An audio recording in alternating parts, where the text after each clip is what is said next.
quiet town of just under 6,000, where neighbors greet each other by name, doors are often left unlocked, and gossip spreads faster than wildfire. The kind of town where nothing ever really happens. Until it does. On the chilly morning of October 18th, 2017, 29-year-old Claire Whitmore, a beloved local nurse, didn't show up for her shift at Millfield Regional Hospital. It was unlike her.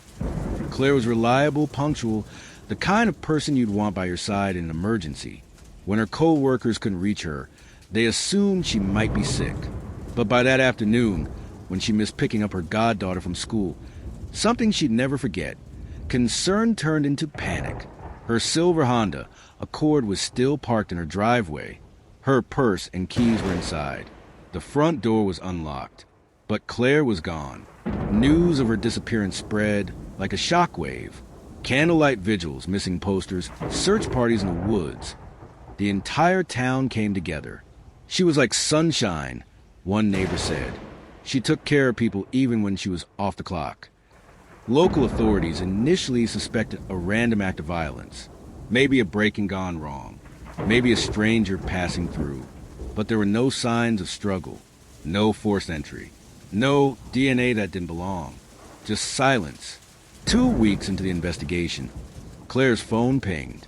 It had connected briefly to a tower 12 miles outside town in an isolated stretch of farmland. Authorities searched the area, and there in a shallow creek bed, they found a blood-stained scrub top and one of Claire's shoes. It was the first real lead, and it changed everything. The once theoretical violence became real, and the narrative of the random intruder, suddenly less convincing. Detectives began looking inward at Claire's personal life. Claire was single, with no known enemies. But as investigators dug deeper, a different portrait emerged. Claire had been in a quiet relationship with a married man, Dr. Thomas Acker, the hospital's chief of surgery. The affair had lasted nearly 2 years. It wasn't public, but it wasn't well hidden either. Text messages recovered from her phone revealed increasing tension in the weeks leading up to her disappearance. Claire had allegedly threatened to end the relationship, and worse, to go public. But Dr. Acker, a respected family man with 2 children and a spotless record, cooperated with police and provided a solid alibi. He was at a medical conference in Columbus the night Claire vanished. Hotel surveillance footage confirmed it. Case closed, right? Not quite. 3 months passed. The case stalled. The town mourned without closure. Then came a breakthrough. Not from police work, but from a teenage boy scavenging for scrap metal near an abandoned farmhouse, just a mile from where Claire's clothing had been found. He stumbled on something half buried, a locked toolbox. Inside were bloodied surgical gloves, a burner phone, and a necklace Claire was known to wear.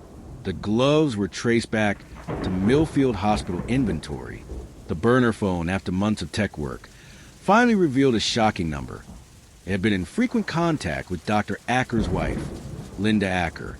When confronted, Linda cracked. The story that followed was more disturbing than anyone had imagined. Linda Acker had long suspected the affair. She had access to her husband's email and knew about the conference dates.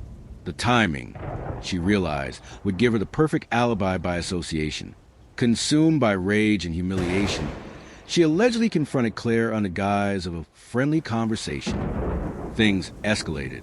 In a blind fit of fury, she struck Claire with a heavy glass paperweight, panicked, and staged a scene to look like a disappearance. Then she waited, watched the town fall apart while she stood beside her husband in front of cameras, pleading for Claire's safe return. In March 2018, Linda Acker was arrested and charged with second-degree murder, tamper with evidence, and obstruction. The town was stunned, not just at the killer's identity, but at how perfectly ordinary she had seemed. Claire's body was never fully recovered, only fragments. A memorial was held on what would have been her 30th birthday. Dr. Acker resigned from the hospital and moved out of state with his children. He was never charged, but remained a controversial figure in town lore. Millfield was never the same.